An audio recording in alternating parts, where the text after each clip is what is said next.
আসসালামু আলাইকুম ওয়া রাহমাতুল্লাহি ওয়া বারাকাতুহু। আপনি কি জানেন কুরআনের সবচেয়ে বড় সূরাটি আমাদের জীবনের প্রতিটি ক্ষেত্রের জন্য এক অপূর্ব গাইডলাইন। এমনকি এই সূরায় একটি গরুর কাহিনীও বলা হয়েছে। কিন্তু কেন?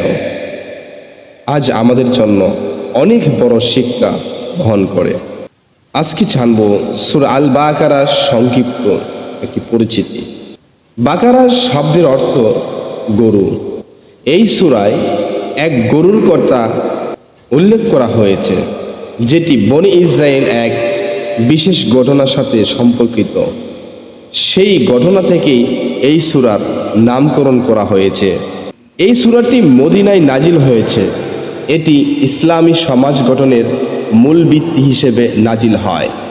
এখানে মুসলমানদের জন্য আইন কানুন, নৈতিকতা, লেনদেন, বিবাহ বিচার, জিহাদ, রোজা, হজ অর্থাৎ দিন ও দুনিয়ার সব দিক সম্পর্কে নির্দেশনা দেওয়া হয়েছে। এই সূরাটির আয়াত সংখ্যা হলো 286 এবং রুকু সংখ্যা হলো 40টি, সাজদা সংখ্যা 1টি, যা 206 নম্বর আয়াতে। এই সূরায় যা উল্লেখ আছে তা হলো ঈমান ও কুফরের পরিচয়, বনি ইসরায়েলের ইতিহাস ও শিক্ষা, তাওহীদ ও রিসালাতের গুরুত্ব, ইবাদত, রোজা, হজ, কিবলা পরিবর্তন ইত্যাদি নির্দেশনা, সামাজিক, পারিবারিক ও অর্থনৈতিক আইন যেমন ঋণ, সুদ, বিবাহ বিচ্ছেদ, আল্লাহর রহমত ও ক্ষমার আশা, আখিরাতের প্রস্তুতি ও দোয়া যেমন আয়াতুল কুরসি ও শেষ দুটি আয়াত। এটি কোরআনের সবচেয়ে বড় সূরা।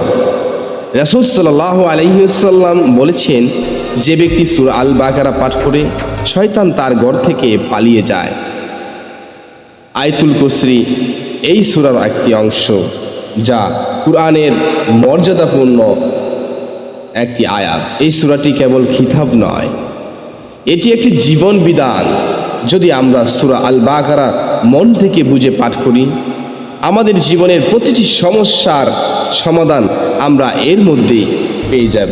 তাই প্রিয় ভাই ও বোনেরা, আমরা মন থেকেই একদম বুঝে সূরা বাকারাটি পড়ার চেষ্টা করব।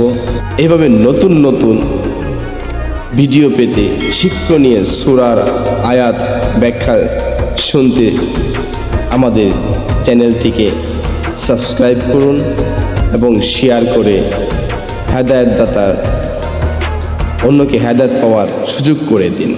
কে জানে ভাই, আপনার একটি শেয়ারের মাধ্যমে কোনো একজন সঠিক পথে দিশা পায়।